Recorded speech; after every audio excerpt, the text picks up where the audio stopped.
Bonjour à toutes et à tous, j'espère que vous allez bien. Ça fait quand même un moment qu'on n'a pas eu de Xbox News. J'espère que cette vidéo va vous faire plaisir. Les amis, on n'oublie pas de regarder la vidéo jusqu'à la fin pour augmenter le temps de visionnage, de mettre un pouce bleu si on découvre la chaîne et puis évidemment de s'abonner, liker, partager. Voilà, donc vous savez comment ça fonctionne. L'objectif évidemment étant d'atteindre les 4000 abonnés avant la fin de l'année. Allez, on va commencer par un jeu qui est sorti hier. Il s'agit de Kena Bridge of Spirits. C'est un jeu d'action-aventure dans lequel vous allez incarner une jeune fille qui s'appelle Kena. Vous allez collectionner une substance connue sous le nom de pourriture afin d'acquérir donc de puissantes capacités de changer le monde en explorant un éventail d'endroits magnifiques. Le combat est également une grande partie de Kena car vous engagez dans un mélange de combat hack and slash ainsi que la possibilité de tirer avec des attaques à distance. Donc vous aurez un arc en fait. Alors moi je joue sur Xbox, je n'ai pas pu y jouer mais j'ai regardé des streams donc sur Twitch sur le jeu évidemment, et ce qui laisse vraiment une forte impression c'est le style visuel ainsi que la musique. Et d'ailleurs il a eu en termes de métacritique une note de 84, ce qui veut dire que c'est vraiment une critique positive. À la fin du trailer on a vu que c'est un jeu qui est exclusif PS5 et juste en bas ils ont mis exclusivité temporaire disponible aussi sur PC, et d'ailleurs il est dispo sur PS4 aussi si je me trompe pas. Donc alors, en termes d'exclusivité temporaire, c'est soit 6 mois ou bien 1 an ou plus. En tout cas, moi, c'est soit 6 mois, 1 an que je connais. Du coup, je me dis, pour un jeu qui fait une dizaine d'heures, donc vous pouvez le terminer en une journée hein, si vous rushez, ou sinon vous prenez votre temps, voilà, histoire de contempler l'environnement et tout, donc pour kiffer. Alors, et puis il coûte une trentaine d'euros. Je ne vois pas quand même Sony demander une exclue d'1 an pour ce jeu-là. Alors, en tout cas, à leur place, moi, je ferais pas ça. Voilà. Et quoique, on ne sait jamais, c'est possible hein, pour 1 an. Du coup, si c'est 6 mois, on peut s'attendre à le voir à partir de mars 2022. Maintenant, si c'est 1 an, ça sera à la fin de l'année 2022, donc au mois de septembre. Ou si c'est plus, donc ça sera plus tard. En tout cas, visuellement, le jeu est magnifique et ça c'est en raison de l'expérience en animation du développeur Ember Lab. Au niveau de la musique, c'est parfait, la gestion de la caméra, tout est top. Donc voilà, en termes de métacritique, note de 84, franchement, je pense que ce soit Xbox ou PlayStation, ils ne doivent pas laisser le développeur là comme ça. Voilà, il faut le garder à l'œil. Pourquoi pas ne pas peut-être essayer de le faire intégrer dans les studios respectifs. C'est possible. On va passer à la deuxième info, il s'agit de FIFA 22. Normalement, le jeu devrait sortir le 1er octobre, mais si vous avez un abonnement EA Play, vous pouvez donc vous allez avoir 10 heures de jeu que vous pouvez utiliser à partir d'aujourd'hui. Et je pense que c'est à partir de 19 h, voilà, donc ce qui fait 10 heures Pacific Time. Alors il faut ajouter 9 heures de temps pour avoir l'heure de Paris, donc ça fait 19 heures. Et donc pour les personnes qui ont précommandé le jeu, elles peuvent y jouer, ou bien si vous avez un abonnement EA Play, vous pouvez y jouer aussi. Donc si vous avez le Game Pass Ultimate, parce que EA Play est inclus dans l'abonnement Game Pass. Maintenant, il n'y a pas donc une façon officielle, on va dire, de télécharger le jeu pour les personnes qui ne l'ont pas précommandé, mais pour les personnes qui l'ont précommandé, c'est direct dans le store, aucun souci, ou télécharger. Maintenant, pour les personnes qui n'ont pas précommandé, il faudra passer par l'application mobile Xbox. Donc vous partez sur l'application, vous cherchez le jeu FIFA 22, vous téléchargez et puis c'est bon, normalement vous lancez, ça va fonctionner donc à partir de 19 h. Ensuite, on va parler de Halo Infinite. Il y aura la deuxième technical preview qui sera disponible à partir de demain, et d'ailleurs c'est bon parce que la bêta de Vanguard elle finit aujourd'hui et demain on enchaîne avec Halo Infinite. Alors sur le site, ils ont donné quand même quelques infos et il y aura même un stream sur Twitch et puis sur YouTube pour avoir plus de détails. Alors, on ne sait pas à quelle heure. Ils ont mis cet après-midi, mais cet après-midi, ça dépend de leur horaire à eux. Du coup, donc, n'hésitez pas quand même à checker, voilà, à jeter un coup d'œil sur Twitch. Abonnez-vous, voilà, sur Halo et puis comme ça, vous êtes sûr quand ils vont lancer le stream, au moins vous serez notifié. Donc, Alors, à quoi est-ce que ça va servir cette technical preview? Évidemment, ils vont stresser les serveurs. Voilà, on va voir quand il y aura des joueurs, voilà, qui vont s'affronter entre eux. Est-ce que ça va donner? Comment les serveurs, est-ce que ça va bien se passer? Voilà, comment les serveurs vont se comporter. Voilà, histoire qu'il y ait une bonne expérience multijoueur. Donc, il y aura 2 sessions. La première session aura lieu à partir de demain jusqu'au 26 et la deuxième du 30 septembre jusqu'au 3 octobre. La première session, ça sera du 4v4 en termes de matchmaking et la deuxième, ça sera du 12 contre 12. J'imagine que il y aura une map un peu plus grande. Voilà, donc c'est ce qu'ils appellent aussi Big Team Battle, BTP, c'est-à-dire une guerre à grande échelle. Alors, qu'est-ce qu'on aura comme contenu dans les 2 prochains week-ends? Donc, il y aura du Arena social. Voilà, donc il y aura des modes, de nouveaux modes, objectifs et puis une nouvelle map qui sera disponible le dimanche, le dernier jour, en tout cas de la première session. Puis il y aura le bot Arena, donc il y aura la grande bataille, donc c'est le BTP, ce dont je vous ai parlé. Ça, évidemment, à partir de la semaine prochaine.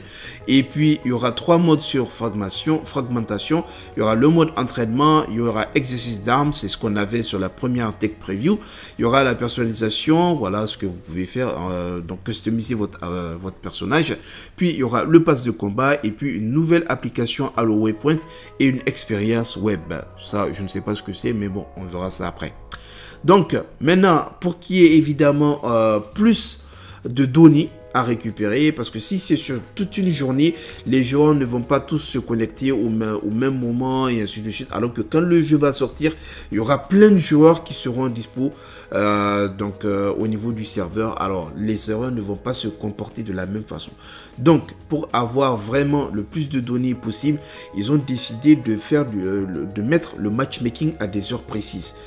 Donc alors ils ont dit 23 septembre, c'est-à-dire demain, vous pouvez télécharger le jeu pour les gens qui ont reçu évidemment l'invitation.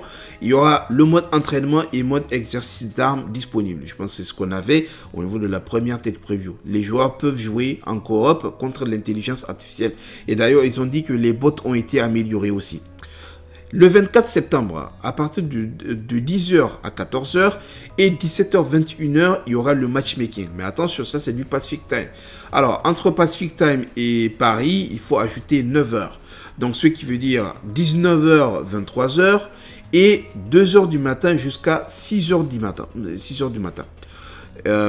Et puis, samedi, ça sera pareil. Dimanche, ça sera pareil. Lundi, le 27 septembre, à partir de 19h. Voilà, 19h, voilà, la bêta est terminée. Voilà, il faut attendre la semaine, il faut attendre le 30 septembre pour la deuxième session. Et puis, donc c'est uniquement entre ces heures-là, 19h, 23h et 2h, 6h du matin, qu'il y aura du PVP. C'est l'instant que vous allez lancer et vous allez rencontrer des joueurs.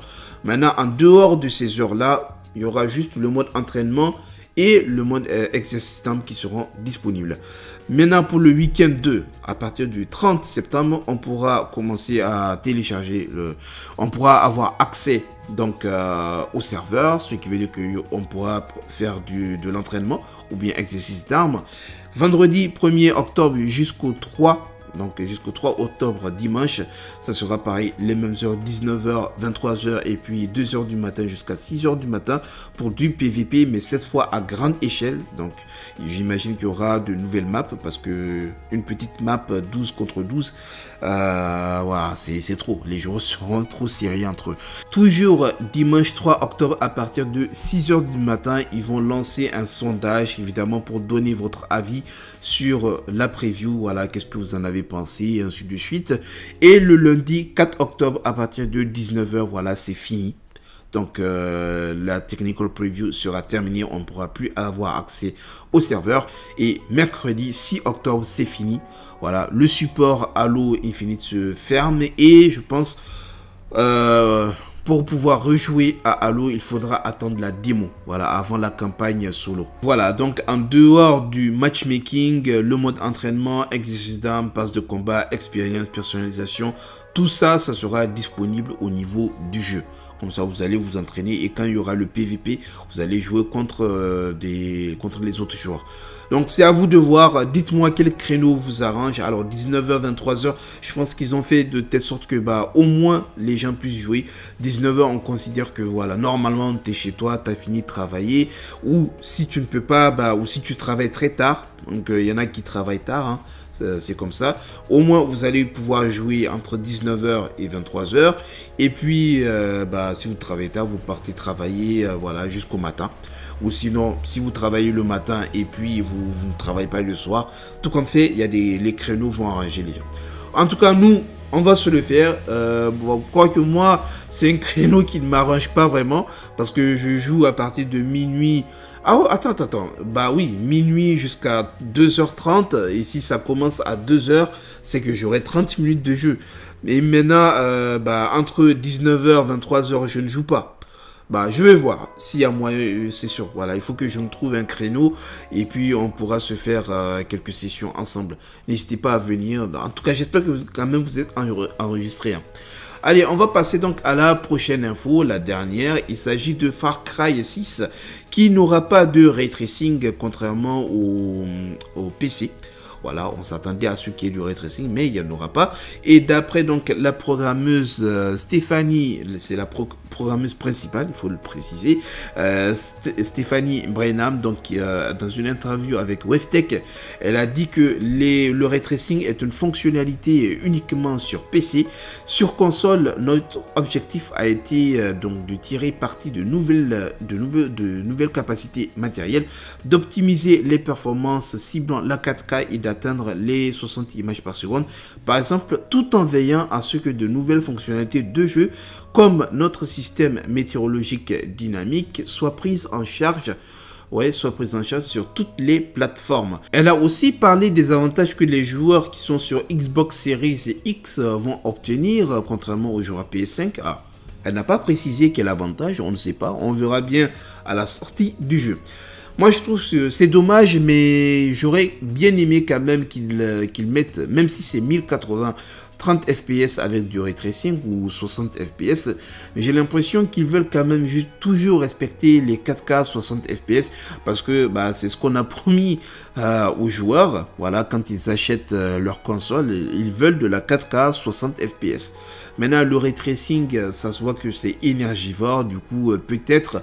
Et pour qu'on ait des consoles qui soient plus à l'aise avec cette technologie, il faudra attendre les prochaines.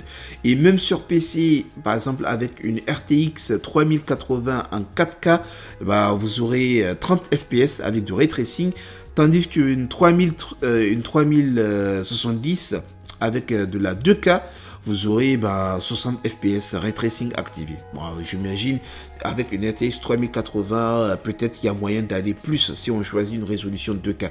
Tout ça, c'est pour vous dire que la 4K, c'est énergivore. Ça demande beaucoup d'énergie. Alors que quand vous prenez la résolution 1080 ou bien la 2K, bah, c'est une résolution qui est stable. En fait, on la maîtrise. Voilà, on maîtrise ces résolutions-là. Donc, on a plus de performance. Et donc, le jeu sera lancé, il sera lancé le 7 octobre si tout va bien. Voilà. Et voilà, pour les personnes qui ont précommandé le jeu, bah, elles pourront commencer à y jouer.